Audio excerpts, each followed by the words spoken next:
Hello racing fans and welcome to this NASCAR Cup Series race review on Tim Reynolds Show. Please make sure you guys hit that like button and subscribe to the channel as I'm reviewing the Daytona 500 to kick off the 2025 NASCAR Cup Series season. And we kick things off with the duels at Daytona, where we would see Chase Briscoe, the new driver for the number 19 Toyota for Joe Gibbs Racing, would win the first duel and qualify for the pole position for the Daytona 500. The first time in his Cup Series career that he's qualified in the pole position here for the Great American Race, and also the first time we've seen a Toyota qualify in the pole position for the Daytona 500. And in duel race number 2, we would see Austin Cindric, the driver for the number 2 Ford for Penske Racing and a former Daytona 500 winner, win the second duel as that rounds out the front row here for the Daytona 500. And guys, we would see this race start out with a rain delay after about 11 laps to open up the Daytona 500, and after that we would have a 3.5 hour delay before we would get started with racing again. And we would see early on a crash at lap 71 where we would see guys like Ross Chastain in the number 1 Chevrolet for Trackhouse Racing, and also Helio Castroneves in the number 91 for Trackhouse Racing as well get caught up in this wreck, and they got knocked out of the Daytona 500. After that, we would see very competitive racing in the number 22 Ford driven by Joey Logano would try to make an aggressive move to pass the number 47 Chevy driven by Ricky Stenhouse Jr., but unfortunately the reigning defending Cup Series champion for Penske Racing would get involved in a caution in a big wreck after making this aggressive move that unfortunately knocks out the number 22 Ford out of this race, one of the fastest cars on the track for this Daytona 500, and also a casualty as the number 8 Chevy driven by Kyle Busch for Richard Childress Racing was also knocked out of the Daytona 500 in this wreck as well. So two of the fastest cars on the track at the time are knocked out from this caution, but after this we would see the big one as the number 20 Toyota driven by Christopher Bell would be leading the race when he gets caught up in a big wreck after he gets shoved into the wall after too big of a push in this Daytona race, and this would lead to him colliding with the number 60 Ford of Ryan Preece for RFK Racing, and the number 60 Ford goes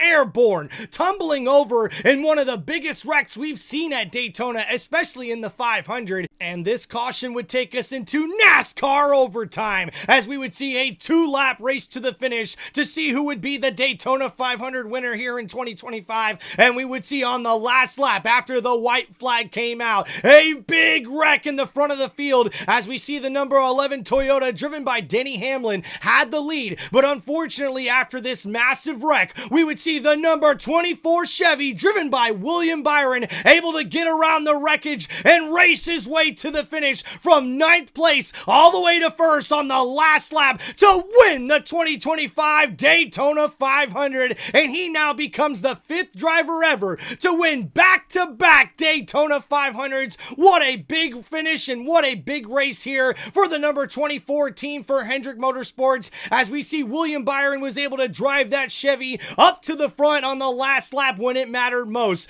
Guys, what an epic finish to this Daytona 500 as we see William Byron makes NASCAR history, becoming only the 5th driver ever to win back-to-back Daytona 500s, and the first person to do it since Denny Hamlin did it back in 2019 and 2020 in those back-to-back years. But man, Denny Hamlin almost had his 4th Daytona 500 victory. Unfortunately, massive carnage at the end of this one on the final lap of NASCAR overtime, and William Byron was able to be the guy to get around it all to get the victory here, and he now kicks off the season with a win that now puts him into the NASCAR Cup Series playoffs with that victory once again, his 2nd victory there at Daytona for the 500, and also a back-to-back champion for the Great American Race. This is a huge victory for Hendrick Motorsports and that number 24 Chevy team. But guys, also to round out the top 10 here for the Daytona 500, we see Tyler Reddick, the the driver for the number 45 Toyota for 2311 Racing finishes second. We see Jimmy Johnson and the number 84 Toyota for Legacy Motorsports finishes third, his first top 5 finish in this next gen car. And also Chase Briscoe, the guy who started out in the lead here for this Daytona 500, finishes in fourth in his number 19 Toyota for Joe Gibbs Racing. We also see John Hunter Nemechek,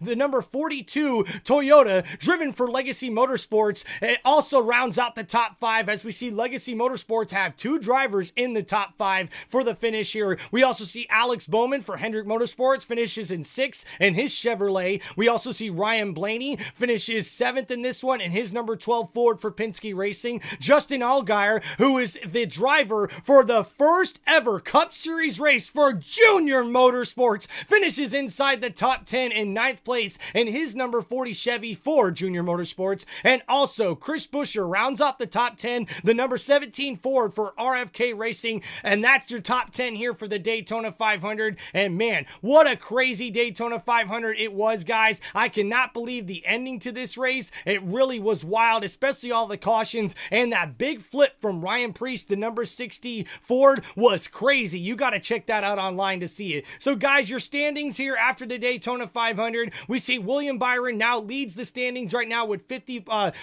points and 1 win. So with that win, he's now at the top. Ryan Blaney now is second in this point standings with 51 points. Austin Cindric, after a very good finish to this race and starting out on the front row, the number 2 Ford for Penske Racing is now third in the standings. Tyler Reddick, the number 45 Toyota for 2311 Motorsports, is number 4th in standings, and Alex Bowman rounds out your top 5 in the standings right now as the number 48 Chevy for Hendrick Motorsports is in 5th place right now in the NASCAR standings. But guys, this has been your NASCAR Cup Series race review from Tim Reynolds Show. Please make sure you guys like and subscribe to the channel, and make sure you look forward to all of my NASCAR Cup Series content throughout the 2025 NASCAR Cup Series season right here on this sports entertainment badass channel, my YouTube channel, Tim Reynolds Show. Thank you guys so much for all the love and support. Thank you racing fans, thank you NASCAR fans, and I want to know from you guys, do you think this was one of the craziest finishes we've seen in the Daytona 500? And how about William Byron becoming a back-to-back Daytona 500 champion? That's got to be pretty awesome for him, and a good way to start momentum here in a long season ahead for Hendrick Motorsports and for the NASCAR Cup Series. I can't wait to give you guys more NASCAR race reviews right here on Tim Reynolds Show throughout the season. Thank you guys so much for all the love and support. Peace out, everybody, and don't forget to like and subscribe.